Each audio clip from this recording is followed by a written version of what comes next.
ಏತಕ್ಕಾಗಿ ಹೋರಾಟ, ಏತಕ್ಕಾಗಿ ಹೋರಾಟ,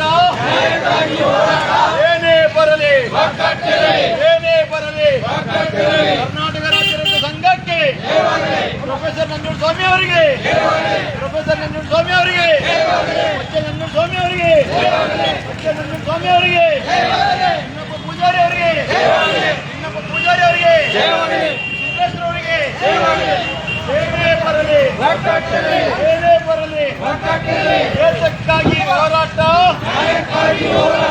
ಏತಕ್ಕಾಗಿ ಹೋರಾಟ, ಬೇಕೇ ಬೇಕು, ಬೇಕೇ ಬೇಕು, ಏನೇ ಬರಲಿ, ಏನೇ ಬರಲಿ, ಕರ್ನಾಟಕ ರಾಜ್ಯ ರೈತ ಸಂಘಕ್ಕೆ, ಕರ್ನಾಟಕ ರಾಜ್ಯ ರೈತ ಸಂಘಕ್ಕೆ ಜೈ ಜವಾನ್, ಜೈ ಜವಾನ್, ಕರ್ನಾಟಕ ರೈತ ಸಂಘಕ್ಕೆ, ರೈತ ಚಳವಳಿಗೆ, ರೈತ ಹೋರಾಟಕ್ಕೆ, ಕರ್ನಾಟಕ ರಾಜ್ಯ ರೈತ ಸಂಘಕ್ಕೆ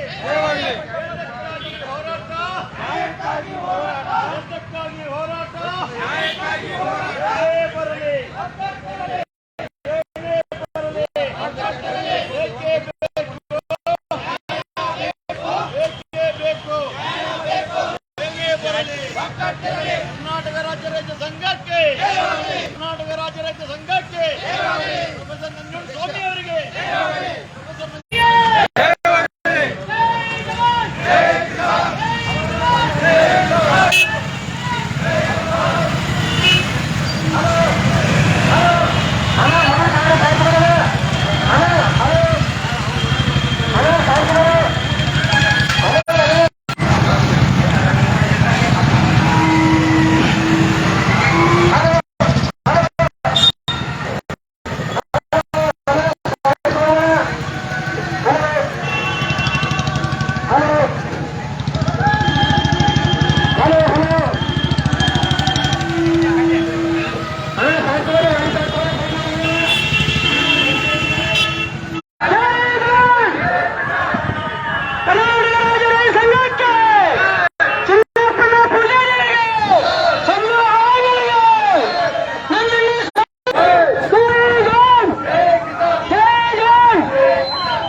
ಸಮಸ್ತ ವೈದ್ಯರು ಸಂಘೇಶ್ವರ ಪುರಸಭೆಯ ಸರ್ವ ಸದಸ್ಯರು ಮುಖ್ಯರ ತಾಲೂಕಿನ ಎಲ್ಲ ಗ್ರಾಮ ಘಟಕಗಳ ರೈತ ಸಂಘದ ಸರ್ವ ಸದಸ್ಯರು ಹಾಗೂ ರೈತ ಬಾಂಧವರು ಎಪಿಎಂಸಿ ರೋಡ್ಗೆ ಬರಬೇಕಾಗಿ ವಿನಂತಿ.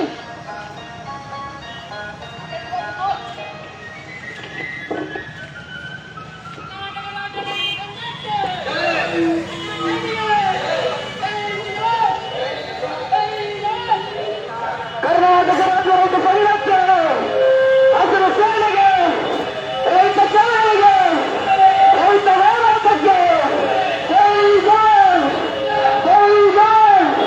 ಕರ್ನಾಟಕ ರಾಜ್ಯ ರೈತ ಸಂಘಕ್ಕೆ ಹಸಿರು ಸೇನೆಗೆ ಜೈ ಜೈ ಜೈ ಜೈ. ರೈತ ಹೋರಾಟಕ್ಕೆ ರೈತ ಸೇನೆಗೆ ಕರ್ನಾಟಕ ರಾಜ್ಯ ರೈತ ಸಂಘಕ್ಕೆ ಹಸಿರು ಸೇನೆಗೆ ಹಸಿರು ಸೇನೆಗೆ ಜೈ ಜೈ.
ಅಲ್ಲ ರೌಂಡ್ ಆಗಲಿ ಇಲ್ಲಿ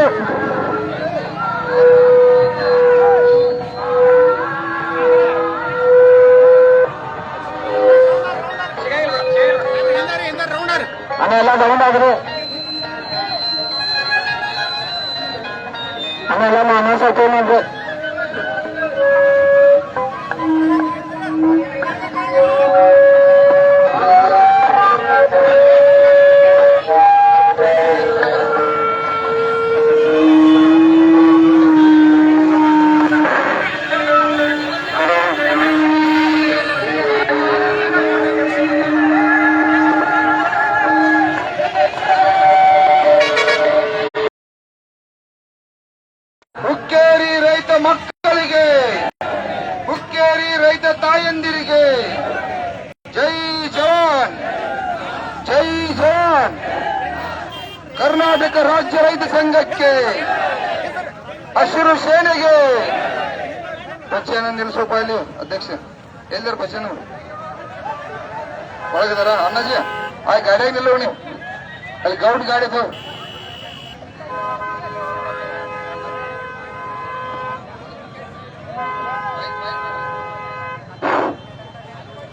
ಕರ್ನಾಟಕ ರಾಜ್ಯ ರೈತ ಸಂಘಕ್ಕೆ, ಹಸಿರು ಸೇನೆಗೆ ಇವತ್ತು ಒಂದು ರೈತ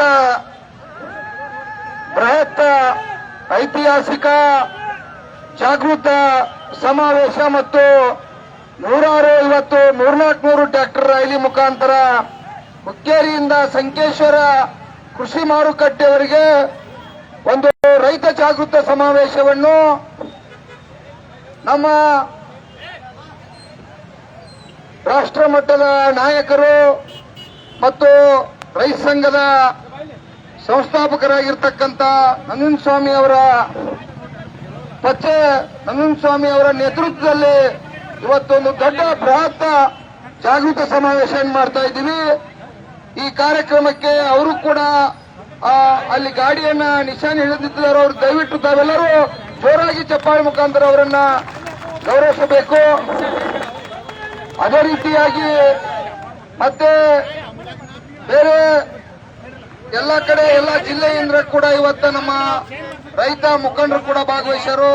ಇನ್ನೊಬ್ಬ ಯುವ ನಾಯಕರಾಗಿರ್ತಕ್ಕಂಥ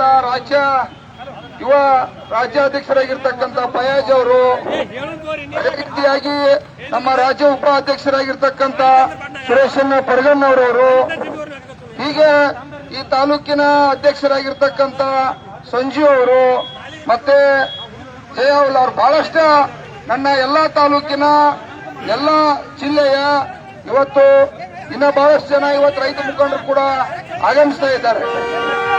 ಇವತ್ತು ರೈತ ಜಾಗೃತ ಸಮಾವೇಶ ಇದೆ. ಇದು ಬಹಳ ಇವತ್ತು ಸಂತೋಷ ಆಕತಿ. ಯಾಕಪ್ಪ ಅಂತಂದ್ರ ಸುಮಾರು ದಿನದಿಂದ ಇವತ್ತು ನಮ್ಮ ರೈತರದ ಬೇಡಿಕೆ ಇತ್ತು. ಆ ಬೇಡಿಕೆ ಕೂಡ ಈ ಭಾಗದಲ್ಲಿ ಎಲ್ಲರಿಗೂ ಕೂಡ ಏನು ಕೃಷಿ ಮಾರುಕಟ್ಟೆ ಇವತ್ತು ಬಹಳ ವ್ಯಾಪಾರಸ್ಥರ ಸಹಕಾರ ಮತ್ತು ಎಲ್ಲ ಈ ಭಾಗದ ಸ್ವಾಮೀಜಿಗಳು ಎಲ್ಲರ ನೇತೃತ್ವ ಎಲ್ಲರ ಸಹಕಾರದಿಂದ ಇವತ್ತು ಅದು ಯಶಸ್ವಿಯಾಗಿ ಅದು ಮುನ್ನೂಡ್ತಾ ಇದೆ. ಆ ಭಾಗದಲ್ಲಿ ಹೆಚ್ಚಿನ ಬಾಜಿ ಮಾರ್ಕೆಟ್ ಕೃಷಿ ಮಾರುಕಟ್ಟೆ 25 ಎಕರೆ ಜಮೀನೊಳಗೆ ಅದಕ್ಕೆ ಒಂದು ಚೈತನ್ಯ ಬಂದಿರತಕ್ಕಂಥದಕ್ಕೆ ಇವತ್ತು ಕಾರಣೀಭೂತರಾಗಿರ್ತಕ್ಕಂಥ ಈ ತಾಲೂಕಿನ ಎಲ್ಲ ರೈತ ಸಂಘದ ಮುಖಂಡರೇ ಮತ್ತು ಎಲ್ಲ ನನ್ನ ಅಧ್ಯಕ್ಷರೇ, ಇವತ್ತು ನಾವು ಹುಕ್ಕೇರಿ ಸರ್ಕಲ್ದಲ್ಲಿ ಕೂಡ ಒಂದು ರೈಲಿಗೆ ಹೋಗೋ ಸಂದರ್ಭದಾಗ ಒಂದು 5 ನಿಮಿಷ ಭಾಷಣ ಮಾಡಿ ಹೋಗ್ಬೇಕಂತೇಳಿ ನಮ್ಮ ತಾಲೂಕಾ ಅಧ್ಯಕ್ಷರು ನಾಗರಾಜ ಮತ್ತು ರವಿ ಇಲ್ಲಿರ್ತಕ್ಕಂಥ ಎಲ್ಲ ಮುಖಂಡರು ವಿಚಾರವನ್ನು ಕೊಟ್ಟು ಹೋಗ್ಬೇಕನ್ನುವಂತ ವಿಚಾರಕ್ಕಾಗಿ ಒಂದು 5 ನಿಮಿಷ ಮಾತಾಡ್ತೀವಿ. ಏನು ರಾಜ್ಯದಲ್ಲಿ ನಾವೆಲ್ಲ ಬಹುಸಂಖ್ಯಾತ ರೈತರಿದ್ದೀವಿ. ಸುಮಾರು 78 ವರ್ಷ ಆಯ್ತು ಸ್ವತಂತ್ರ ಸಿಕ್ಕಾಗಿಂತ ನಾವು ಭೂಮಿ ಒಳಗೆ ಕೂಡ ಜಾಸ್ತಿ ಇದ್ದೀವಿ. ಭೂಮಿ ಇದೇ ದೇಶದಲ್ಲಿ ನಮ್ಮದೇ ಜಾಸ್ತಿ ಇದೆ, ಜನಸಂಖ್ಯೆನೂ ಜಾಸ್ತಿ ಇದೆ. ಚುನಾವಣೆ ಒಳಗೆ ಕೂಡ ಜನಪ್ರತಿನಿಧಿಗಳಿಗೆ ಜಾಸ್ತಿ ಓಟ್ ಹಾಕಿರ್ತಕ್ಕಂಥವ್ರು ನಾವು. ಆದ್ರೆ ರಾಜ್ಯದಲ್ಲಿ ಇವತ್ತು ರೈತರ ಆತ್ಮಹತ್ಯೆ ಆಗ್ತಾ ಇದೆ. ಯಾಕೆ? ಈ ಕಾರ್ಯಾಂಗ ಮತ್ತು ನ್ಯಾಯಾಂಗ ಶಾಸಕಾಂಗ ಎಲ್ಲ ಕೂಡ ಇವತ್ತು ನಮ್ಮ ಬದಲು ಕೆಲಸ ಮಾಡಬೇಕಾಗಿತ್ತು. ದೇಶದಲ್ಲಿ ನಾವೆಲ್ಲ ಬಹುಸಂಖ್ಯಾತರಿದ್ದೀವಿ. ನಾವು ಯಾಕೆ ಆತ್ಮಹತ್ಯೆ ಆಗ್ತಾ ಇದ್ದೀವಿ? ಇಷ್ಟೆಲ್ಲ ಓಟಿನೊಳಗೆ ಜಾಸ್ತಿ ಆಗ್ತೀವಿ, ಭೂಮಿಯೊಳಗೆ ಜಾಸ್ತಿ ಇದ್ದೀವಿ, ದೇಶಕ್ಕ ಕೋಟ್ಯಾಂತರ ಮಂದಿಗೆ ಹುದ್ದೆ ಕೊಟ್ಟಿರ್ತಕ್ಕಂಥವ್ರು ನಾವು. ನಮ್ಮ ಕುಟುಂಬಗಳು ಯಾಕೆ ಬೀದಿಗೆ ಬರ್ತಾ ಇದ್ದಾವೆ? ಇವತ್ತು ಬೆಳೆದಂತ ಬೆಳೆಗೆ ಯೋಗ್ಯವಾದ ಬೆಲೆ ಇಲ್ಲ, ಯೋಗ್ಯವಾದ ವಿದ್ಯುತ್ ಇಲ್ಲ, ಯೋಗ್ಯವಾದ ನೀರಾವರಿ ಇಲ್ಲ. ಇವತ್ತು ನೋಡ್ರಿ, ಈ ಹುಕ್ಕೇರಿ ತಾಲೂಕಿನಲ್ಲಿ 2 ಡ್ಯಾಮ್ಗಳಿದ್ದಾವೆ. ಹುಕ್ಕೇರಿ ತಾಲೂಕಿನಲ್ಲಿ 2 ಡ್ಯಾಮ್ಗಳು ಇದ್ದು ಕೂಡ ಈ ಹುಕ್ಕೇರಿ ಇರ್ತಕ್ಕಂಥ ಎಲ್ಲ ನನ್ನ ತಾಲೂಕಿನ ಗ್ರಾಮಗಳಿಗೆ ಇವತ್ತು ಕುಡಿಲಿಕ್ಕೆ ನೀರಿಲ್ಲ, ಭೂಮಿಗೆ ಹಾಸಲಿಕ್ಕೆ ನೀರಿಲ್ಲ. ಇದನ್ನ ನಾವೆಲ್ಲರೂ ಕೂಡ ಚಿಂತನೆ ಮಾಡಬೇಕಾಗಿದೆ. ಈಗ ಕೃಷಿ ಮಾರುಕಟ್ಟೆ ಹೋರಾಟ ನಿಮ್ಮೆಲ್ಲರ ಸರ್ಕಾರದಿಂದ ಅದು ಮುಗಿತು, ಒಳ್ಳೇದಾಯ್ತು. ಇನ್ ಮುಂದೇನಾದ್ರೂ ಹೋರಾಟ ಇದ್ರೆ ಈ ಹುಕ್ಕೇರಿ ತಾಲೂಕಿನ ಈ ಚಿಕ್ಕೋಡಿ ಭಾಗದ ಎಲ್ಲ ರೈತರಿಗೆ ನೀರಾವರಿ ಕೊಡ್ತಕ್ಕಂತ ಹೋರಾಟ. ಈ ಹೋರಾಟವನ್ನ ನಾವು ಇವತ್ತು ವೇದಿಕೆ ಒಳಗೆ ಘೋಷಣೆ ಮಾಡ್ತಾ ಇದ್ದೀವಿ. ಯಾಕಂತಂದ್ರೆ ಇಲ್ಲಿಂದ ಬಾಗಲಕೋಟೆ ಒಳಗೆ ನೀರು ಹೋಗಿದೆ. ಬಾಗಲಕೋಟೆ, ಬೀಳಿಗಿ, ಎಡದಂಡೆ, ಬಲದಂಡೆ ಎಲ್ಲಾ ಕಾಲುವೆಗಳು ಕೂಡ ಇವತ್ತ ಹುಕ್ಕೇರಿ ತಾಲೂಕಿನಲ್ಲಿ ಇರ್ತಕ್ಕಂಥ ಭೂಮಿ ಕಳ್ಕೊಂಡಿರ್ತಕ್ಕಂಥ ರೈತರ ಇವತ್ತ ಜಾಗ ಕೊಟ್ಟರು. ಹಿಂದ ನಮ್ಮ ಪುಣ್ಯಾತ್ಮರಿಗೆ ಡ್ಯಾಮ್ ಆಗಿ ನಾವು 78 ವರ್ಷದಿಂದ ಇವತ್ತು ನೆಮ್ಮದಿ ಜೀವನವನ್ನ ಮಾಡ್ತಾ ಇದ್ದೀವಿ. ಆದ್ರೂ ಹುಕ್ಕೇರಿಗೆ ನೀರಿಲ್ಪ ಅಂತಂದ್ರ ಅದು ನಮಗೆ ಬೇಜಾರು ಸಂಗತಿ ಐತಿ. ಅದಕ್ಕೆ ಕರ್ನಾಟಕ ರಾಜ್ಯ ರೈತ ಸಂಘ ಇರಬಹುದು, ನಮ್ಮ ಬಚ್ಚೆ ಅಣ್ಣ ಅವರ ನೇತೃತ್ವದಲ್ಲಿ ನಾವು ಯಾವಾಗಲೂ ಕರ್ನಾಟಕ ರಾಜ್ಯ ರೈತ ಸಂಘ ನಿರಂತರ ಈ ಹುಕ್ಕೇರಿ ತಾಲೂಕ, ಈ ಚಿಕ್ಕೋಡಿ ಭಾಗದಲ್ಲಿ, ಯಾಕಂತಂದ್ರ ನಾವೆಲ್ಲರೂ ನೀರಾವರಿ ಉಣ್ತಾ ಇದ್ದೀವಿ. ಇವತ್ತು ಸುಮಾರು 10-20 ತಾಲೂಕುಗಳ ಇವತ್ತ ಈ ಡ್ಯಾಮ್ದಿಂದ 20-30 ತಾಲೂಕುಗಳ 2 ಜಿಲ್ಲೆಗಳು ನೀರಾವರಿ ಆಗ್ತಕ್ಕಂಥ ಸಂದರ್ಭದಲ್ಲಿ ಇವ್ರಿಗೆ ನೀರಿಲ್ಲ ಅಂದ್ಮೇಲೆ ಇವತ್ತು ನಾವು ಕೂಡ ತೀರ್ಮಾನ ಮಾಡ್ತಾ ಇದ್ದೀವಿ. ಹುಕ್ಕೇರಿಗೆ ಎಲ್ಲಾ ಹಳ್ಳಿಗಳಿಗೆ ಸರ್ಕಾರದಿಂದ ನೀರಾವರಿ ಯೋಜನೆಗಳನ್ನು ಜಾರಿಗೆ ಮಾಡಿಸಿ ಇಲ್ಲಿರ್ತಕ್ಕಂಥ ಭಾಗದ ಶಾಸಕರು ಕೂಡ ಬಹಳ ಜವಾಬ್ದಾರಿ ಇದೆ, ತಾಲೂಕು ಆಡಳಿತ ಜವಾಬ್ದಾರಿ ಇದೆ, ಎಲ್ಲರದು ನೀರಾವರಿ ಡಿಪಾರ್ಟ್ಮೆಂಟ್ ಕೂಡ ಜವಾಬ್ದಾರಿ ಇದೆ. ಇದು ಹುಡುಗಾಟಿಕೆ ಮಾಡ್ಲಿಕ್ಕೆ ನಾವು ಇನ್ನು ಮುಂದೆ ಬಿಡಂಗಿಲ್ಲ. ಹುಕ್ಕೇರಿ ತಾಲೂಕಿಗೆ ಎಲ್ಲ ಹಳ್ಳಿಗಳಿಗೆ ನೀರು ಮುಟ್ಟಿಸ್ತಕ್ಕಂಥ ಕೆಲಸವನ್ನ ಕರ್ನಾಟಕ ರಾಜ್ಯ ರೈತ ಸಂಘ ನೇತೃತ್ವಗೊಂಡ ಹೋರಾಟ ಮಾಡಬೇಕಾಗಿದೆ. ಅದೇ ರೀತಿಯಾಗಿ ಸಾಕಷ್ಟು ವಿದ್ಯುತ್ ಕೂಡ ಪ್ರಾಬ್ಲಮ್ ಆಗ್ತಾ ಇದೆ. ರಾತ್ರಿ ಹೊತ್ತ ತೋಟದ ಮನೆಗೆ ಸರಿಯಾಗಿ ಲೈಟ್ ಬರ್ತಾ ಇಲ್ಲ. ಏನೋ ನಾವು ರೈತ ಸಂಘದವ್ರು ಹೋರಾಟ ಮಾಡಿ ಹುಬ್ಬಳ್ಳಿ ಇಲ್ಲಿ ಇರ್ತಕ್ಕಂಥ ಹುಕ್ಕೇರಿ ಖಾಸಗೀಕರಣ ಕಂಪನಿಗೆ ಹೋರಾಟ ಮಾಡಿ ಸ್ವಲ್ಪ ಮಟ್ಟಿಗೆ ನಮ್ಮ ಅಂಜಿಕೆಗೋ ಭಯಕ್ಕೋ ರಾತ್ರಿ ವಿದ್ಯುತ್ ಕೆಲವು ಕಡೆ ಕೊಡ್ತಾ ಇದ್ದಾರೆ, ಕೆಲವು ಕಡೆ ಕೊಡ್ತಾ ಇಲ್ಲ. ಹಗಲಿ 7 ತಾಸು ಸರ್ಕಾರ ಕೊಡ್ಬೇಕನ್ನೋ ಕಾನೂನು ಇದ್ದಾಗ ಕೂಡ ಎಲ್ಲರಿಗೂ ಮುಟ್ತಾ ಇಲ್ಲ. ಎಲ್ಲ ಹಲವಾರು ಸಮಸ್ಯೆಗಳಿಗೆ ಇವತ್ತ ರೈತ ಸಂಘ ಮುಂದಾಳತ್ವ ತಗೊಂಡು ನೇತೃತ್ವವನ್ನು ಹೋರಾಟ ಮಾಡ್ತಾ ಇದೆ. ಇವತ್ತು ನಾವು ಕೂಡ ಇವತ್ತ ತೀರ್ಮಾನ ಮಾಡಬೇಕಾಗಿ ಇನ್ ಮುಂದೆ ರೈತ ಸಂಘ ಈ ಸಂಘಟನೆಗಾರರು ಕೆಲವು ಜನ ಹೋರಾಟ ಮಾಡಿ ಇದರಿಂದ ನ್ಯಾಯ ಸಿಗಲ್ಲ. ವಿಚಾರ ಮಾಡ್ರಿ ನೀವು. ಯಾಕಂದ್ರೆ ನಾವು ಈ ರಾಜ್ಯದಾಗ ಸುಮಾರು 4 ಕೋಟಿ ಜನಸಂಖ್ಯೆ, 7 ಕೋಟಿ ಒಳಗೆ 4 ಕೋಟಿ ಇದು ಯಾಕ್ರಿ ಬಚ್ಚನ 7 ಕೋಟಿ ಒಳಗೆ 4 ಕೋಟಿ ಜನಸಂಖ್ಯೆ ಇದು. ನಾವಿನ್ನೂ ಕೋಟಿ ಜನ ಕೂಡ ಒಕ್ಕಟ್ಟು ಆಗ್ಲಿಲ್ಲ. ದುರ್ದೈವ. ರೈತರ ಆತ್ಮಹತ್ಯೆ ಮಾಡ್ಕೋತಾ ಇದ್ದೀವಿ. ಸಾಲಕ್ಕಾಗಿ ತಿನ್ನಿತ್ತು. ನಾನು ಕೂಡ ಬಿಜೆಪಿ ಓಟ್ ಹಾಕಿನೋ, ಕಾಂಗ್ರೆಸ್ ಓಟ್ ಹಾಕಿನೋ, ಜೆಡಿಎಸ್ ಓಟ್ ಹಾಕಿನಿ. ನೀವು ಅಷ್ಟೇ ಮಾಡಿದ್ರಿ ಹೌದಿಲ್ಲ? ಹಾಕಿದ್ರು ಓಟ್ ಹಾಕಿದ್ರು. ಮುಂದೆ ಇಲ್ಲಿವರೆಗೆ 78 ವರ್ಷ ಆಯ್ತು ಎಲ್ಲಾ ಸರ್ಕಾರಗಳನ್ನು ಕಳಿಸಿದ್ರು. ರೈತರು ಯಾಕೆ ಆತ್ಮಹತ್ಯೆ ಮಾಡ್ಕೊಳಕತ್ತಾರೋ? ದೇಶಕ್ಕೆ ಯಾಕಾಗಿಯೋ ಸೈನಿಕರು ಯಾರ್ದಾರು ಅಲ್ಲೂ ನಮ್ಮ ಮಕ್ಕಳ, ನಮ್ಮ ರೈತ ಅಂತಂಬರು, ನಮ್ಮ ಮಕ್ಕಳು, ನಮ್ಮ ಅಣ್ಣಗಳು ದೇಶ ಕಾಯಕ್ಕಾಗಿ ಹಚ್ಕೊಟ್ಟದು ಹೌದಿಲ್ರಿ? ಅಲ್ಲಿ ಯಾರು ಕೂಡ MLA ಮಕ್ಕಳ, ಮಂತ್ರಿ ಮಕ್ಕಳ ಅಂತವ್ರು ಯಾರು ಇಲ್ಲ. ಅಲ್ಲಿ ನಮ್ಮಂತ ಬಡ್ರು ಮಕ್ಕಳ ದೇಶ ಕಾಯಕಿದರು. ಪೊಲೀಸ್ ಅಂತಂದ್ರೆ ಕೂಡ ಇವತ್ತದಾರ ಅಂತಂದ್ರೆ ಅಲ್ಲೂ ಕೂಡ ಈ ಬಡ್ರು ಮಕ್ಕಳ, ರೈತರ ಮಕ್ಕಳ. ಈ ದೇಶವನ್ನು ಬಲಿಸ್ತಕ್ಕಂಥವ್ರು ನಾವು. ಬಹುಸಂಖ್ಯಾತ ಜನ ಶ್ರಮ ಪಡ್ತಕ್ಕಂಥವ್ರು ನಾವು. 75% ಕಷ್ಟಪಟ್ಟ ಈ ದುಡಿದು ದೇಶಕ್ಕ ದವಸ, ಧಾನ್ಯ, ಹಾಲ, ಮೊಸರ, ಮಜ್ಜಿಗೆ ಏನೇನ್ ಬೇಕು ಬೆಳೆದು ಕೊಟ್ಟಿರ್ತಕ್ಕಂಥವ್ರು ನಾವು. ನೋಡ್ರಿ ಇವತ್ತ ರಾಜ್ಯದಾಗ ಇನ್ನ 1,200 ಕೋಟಿ ರೂಪಾಯಿ ಇವತ್ತು ಕಾರ್ಖಾನೆ ಮಾಲೀಕರ ಲಪಂಗರ ಕಬ್ಬಿನ ಬಾಕಿ ಇನ್ನ 4 ತಿಂಗಳಾದ್ರೂ ಕೊಟ್ಟಿಲ್ಲ. ಇವರು ಹೊಟ್ಟಿಗೆ ಎಂಟಿತಾರ. ಕಬ್ಬು ಬೆಳಿಬೇಕಾರ ಬೀಜ ಹಾಕಿ ರಗತ ಬೆವರ ಇಡೀ ನಮ್ಮ ಕುಟುಂಬದ ಶ್ರಮ, ನಮ್ಮ ದನ ಕರ ಎಲ್ಲ ಶ್ರಮ ಹಾಕಿ ಒಕ್ಕಲ್ತನ ಮಾಡ್ತಕ್ಕಂಥವ್ರನ್ನ ಇಷ್ಟೆಲ್ಲ ರಗತ ಬೆವರ ಸುರಿಸಿ 12 ತಿಂಗಳ ಕಬ್ಬು ಬೆಳೆಯಕ್ಕಾಗಿ ಇವತ್ತ ನಾವು ಶ್ರಮ ಹಾಕಿರ್ತಕ್ಕಂಥವ್ರು ನಾವು 12 ತಿಂಗಳು ಹೋಗಿ ಕಬ್ಬಿನ ಬಿಲ್ 24 ಗಂಟೆ ಒಳಗೆ ಕೊಡಬೇಕಾಗಿತ್ತು. ಅಂತ ಕಾನೂನನ್ನ ಈ ರಾಜಕಾರಣಿಗಳು, ಸಂಸದರು ಮತ್ತು ಶಾಸಕರು ಜಾರಿಗೆ ಮಾಡಬೇಕಾಗಿತ್ತು. ಅಧಿಕಾರಿಗಳೆಲ್ಲ ಕೂಡಿ ಅದು 15 ದಿವಸ ಕೊಡಬೇಕನ್ನೋ ಕಾನೂನು. ಇನ್ನ 4 ತಿಂಗಳ ಸುತ್ತ 16 ತಿಂಗಳ ಬಾಕಿ ಕೊಟ್ಟಿಲ್ಲ ಅಂತಂದ್ರ ಇವತ್ತು ಕಾರ್ಖಾನೆ ಮಾಲೀಕರ ಇನ್ನೊಂದು ಕಾರ್ಖಾನೆಯನ್ನು ಕಟ್ತಾ ಇದ್ದಾರೆ. ಕಬ್ಬಿನ ಬಾಕಿ ಕೂಡ ನೋಡ್ರಿ 10 ವರ್ಷದ 2,900 ರೂಪಾಯಿ. ಅದು ನಾವು ರೈತ ಸಂಘದವರು ಹೋರಾಟ ಮಾಡೋ ತೋಟೆ ಸಿಗ್ತಾ ಇದೆ. ಇವತ್ತ 10 ವರ್ಷದ ನಿಮ್ಮ ಗೊಬ್ಬರ, ಡೀಸೆಲ್, ಪೆಟ್ರೋಲ್, ಕೆಬ್ಬಿನ ಇನ್ನಿತರ ಎಲ್ಲಾ ಬೈ ಪ್ರಾಡಕ್ಟ್ ರೇಟ್ ಏನಿತ್ತು ಅರ್ಧ ಇತ್ತು ಬಳಕಾತಿತ್ತು. ಈಗ ಎಲ್ಲ ಡಬಲ್ ಆಗಿದಾವ. ನಿಮ್ದು ಯಾಕೆ ಡಬಲ್ ಆಗ್ಲಿಲ್ಲ? ಅದಕ್ಕಾಗಿ ನಮ್ಮ ರೈತರ ಆತ್ಮಹತ್ಯೆ ಮಾಡ್ಕೋತಾರೋ. ಇವತ್ತು ಕುಟುಂಬಗಳು ಬೀದಿಗೆ ಬರತ್ತಾವು. ನಮಗೂ ಕೂಡ 5,500 ಕಬ್ಬಿನ ಬಿಲ್ ಆಗ್ಬೇಕಾಗೈತೆ. ಆಗ್ಬೇಕು ಬರ್ರಿ, 5,000 ಕಬ್ಬಿನ ಬಿಲ್ 500 ಆಗ್ಬೇಕು. ಮೆಕ್ಕೆಜೋಳಕ್ಕ ಇವತ್ತು 5,000 ರೂಪಾಯಿ ಆಗ್ಬೇಕು. ಜೋಳಕ್ಕೆ 10,000 ಆಗ್ಬೇಕು. ಭತ್ತ, ರಾಗಿ, ಕೊಡ್ಲಿ, ತೊಗರಿ ಇನ್ನಿತರ ಎಲ್ಲಾ ಬೆಳೆಗಳಿಗೂ ಕೂಡ ರೇಟ್ ಬರುತ್ತೆ. ನೋಡ್ರಿ, ಇವತ್ತು 4-5 ತಿಂಗಳಲ್ಲಿ ನಾವು ನೋಡ್ತಾ ಇದ್ದೀವಿ. ಕಾಯಿಪಲ್ಯ, ಬದನೆಕಾಯಿ ಇರ್ಬೋದು, ಚೌಳಿಕಾಯಿ ಇರ್ಲಿ, ಎಲ್ಲಾ ಕಾಯಿಪಲ್ಯಗಳು ಕೂಡ ಇವತ್ತು 4 ತಿಂಗಳ ರೇಟ್ ಇಲ್ಲ ಅದಾವನ್ರಿ. ನೋಡ್ರಿ, ವಿಚಾರ ಮಾಡ್ರಿ, ಭೂಮಿ ಒಳಗ ಇವತ್ತು ಬಾಜಿ ಬೆಳಿಬೇಕಾದ್ರೆ 2 ದಿವಸನಾಗದು ಬರ್ತಕ್ಕಂಥ ಬಾಜಿ ಅಲ್ಲ. ಮಿನಿಮಮ್ 2 ತಿಂಗಳು ಕೆಲಸ ಮಾಡಬೇಕು, 4 ತಿಂಗಳು ಮಾಡಬೇಕು, 6 ತಿಂಗಳು ಮಾಡಬೇಕು. ಇಷ್ಟೆಲ್ಲ ಬೆವರಾಗುತ್ತಾ ದುಡಿದ ಇವತ್ತು ಬಾಜಿಗಳಿಗೆ ರೇಟ್ ಇಲ್ಲ. ಯಾಕ? ಇವತ್ತು ರಾಜ್ಯದ ಮುಖ್ಯಮಂತ್ರಿ 3 ಲಕ್ಷ ಬಜೆಟ್ದಾಗ 2 ಲಕ್ಷ ಬಜೆಟ್ ನಮಗೆ ತೆಗೆದಿಡಬೇಕಾಗಿತ್ತು. ಎಲ್ಲಿ ಯಾವ ರಾಜ್ಯದಾಗ ಭಾಷೆ ಶಾರ್ಟೇಜ್ ಐತಿ, ಹೆಲಿಕಾಪ್ಟರ್ ಮುಖಾಂತರ ಅದನ್ನು ಅಲ್ಲಿ ಓದಿ ಇಲ್ಲಿ ಇರ್ತಕ್ಕಂಥ ರೈತರಿಗೆ ಆರ್ಥಿಕತೆ ಮಾಡಬೇಕಾಗಿತ್ತು. ಮಾಡ್ರಿ. ಯಾರೋ ಬಿಜೆಪಿನೂ ಮಾಡಲಿಲ್ಲ, ಕಾಂಗ್ರೆಸ್ ಮಾಡಲಿಲ್ಲ, ಜೆಡಿಎಸ್ ಮಾಡಲಿಲ್ಲ. ಯಾವ ಪಕ್ಷಗಳು ಕೂಡ ಈ ಒಕ್ಕಲ್ತನ ಬದಲು ಗಂಭೀರ ಇಲ್ಲ. ಈ ದೇಶದ ಪ್ರಧಾನಮಂತ್ರಿ ಕೂಡ ದಿನನಿತ್ಯ ಊಟ ಮಾಡ್ತಾನೋ. ಈ ದೇಶದ ಪ್ರಧಾನಮಂತ್ರಿ ಸುಮಾರು 12 ವರ್ಷದಿಂದ ಏನ್ ಹೇಳ್ರು?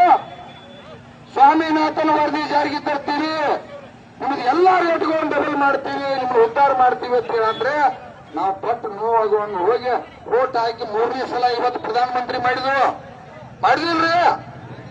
ಮಾಡ್ರಿ. ಈ ದೇಶದ ಪ್ರಧಾನಮಂತ್ರಿ ಸುಳ್ಳು ಹೇಳ್ತಾನಪ್ಪ ಅಂತಂದ್ರ, ಈ ರಾಜ್ಯದ ಮುಖ್ಯಮಂತ್ರಿ ಸುಳ್ಳು ಹೇಳ್ತಾನಂತಂದ್ರ, ಈ ಶಾಸಕರು ಸುಳ್ಳು ಹೇಳ್ತಾರೆ, ಸಂಸದರು ಸುಳ್ಳು ಹೇಳ್ತಾರೋ, ಕಾರ್ಯಾಂಗ, ನ್ಯಾಯಾಂಗ ಎಲ್ಲವೂ ಕೂಡ ನಮ್ಮ ಪಾಲಿಗೆ ಇಲ್ಪ ಅಂತಂದ್ರ ನಾವೇನ್ ಮಾಡ್ಬೇಕಿನ್ ಮುಂದ? ನಾವೆಲ್ಲರೂ ಸಾವಿರಾರು ಸಂಖ್ಯೆ ಒಳಗ, ಲಕ್ಷಾಂತರ ಸಂಖ್ಯೆ ಒಳಗ, ಕೋಟ್ಯಾಂತರ ಸಂಖ್ಯೆ ಒಳಗ ರಾಜ್ಯ, ದೇಶ ತುಂಬಾ ನಾವೆಲ್ಲ ಒಕ್ಕಟ್ಟಾಗಿ ಕೋಟ್ಯಾಂತರ ಜನ ಬೀದಿಗೆ ಬಂದು ಸೇರ್ಬೇಕಾಗಿ ಬೆಂಗಳೂರಂತ ವಿಧಾನಸೌಧಕ್ಕೆ ಸೇರ್ಬೇಕು. ಬೆಳಗಾವದಾಗ ಅಧಿವೇಶನ ನಡೆದೈತಪ್ಪ ಅಂದ್ರ 5 ಲಕ್ಷ ಜನ ಸೇರ್ಬೇಕಂತ ಹೇಳಿ ನಿರ್ಣಯ ಮಾಡಿದೀವಿ. 20 ಜನ ನಾವು ಮಾತಾಡ್ತಾ ಇದ್ದೀವಿ. ನಿಮ್ದೆಲ್ಲ ಬೆಂಬಲ ಐತಿಲ್ಲ? ಬೆಂಬಲ ಜೋರಾಗಿ ಚಪ್ಪಾಳಿ ಬಾರಿಸ್ರಿ. ನೀವೆಲ್ಲ ಸಂಘಟನೆ ಕಟ್ಟಬೇಕು. ಈಗ 20 ಜನ ನಾವು, ಸಂಜು, ನಮ್ ಇರ್ತಕ್ಕಂಥ ಎಲ್ಲಾ ಮುಖಂಡರು ಅಷ್ಟೇ ಟ್ಯಾವಲ್ ಹಾಕಿ ಹಳ್ಳಿಗಳನ್ನ ಮುಟ್ರಿ ಆಗುದಿಲ್ಲ. ನೀವೆಲ್ಲ ಕಾರ್ಯಕರ್ತರಿಂದ ಇವತ್ತು ಸಂಘಟನೆ, ಕಾರ್ಯಕರ್ತರು ನೀವೇನಾದ್ರು ಮನಸ್ಸು ಮಾಡಿ ಇಡೀ ರಾಜ್ಯವ್ಯಾಪಿ ಸಂಘಟನೆ ಕಟ್ಟಾಕ, ಕೋಟ್ಯಾಂತರ ಜನವನ್ನ ಸಂಘಟನೆ ಮಾಡಕ್ ನೀವೇನಾದ್ರೂ ರೆಡಿ ಆಗಿದ್ದೆ ಆದ್ರ ಇದು ದೊಡ್ಡದಿಲ್ಲ. ನಮ್ಮ ಮಕ್ಕಳು ಗೋವಾ, ಮುಂಬೈ ದುಡಿಯಾಕ 10,000 ರೂಪಾಯಿ ಸಂಬಂಧ ಹೋಗ್ಬೇಕಾಗಿಲ್ಲ. ಕಬ್ಬಿಗೆ 5,500 ರೂಪಾಯಿ ಕೊಟ್ರೆ ಕಬ್ಬಿನಾಗ ಇಷ್ಟು ಮಟ್ಟಿಗೆ ಕಬ್ಬು ಆಗುವಂಗ 24 ತಾಸು ಕೆಲಸ ಮಾಡುತ್ತು.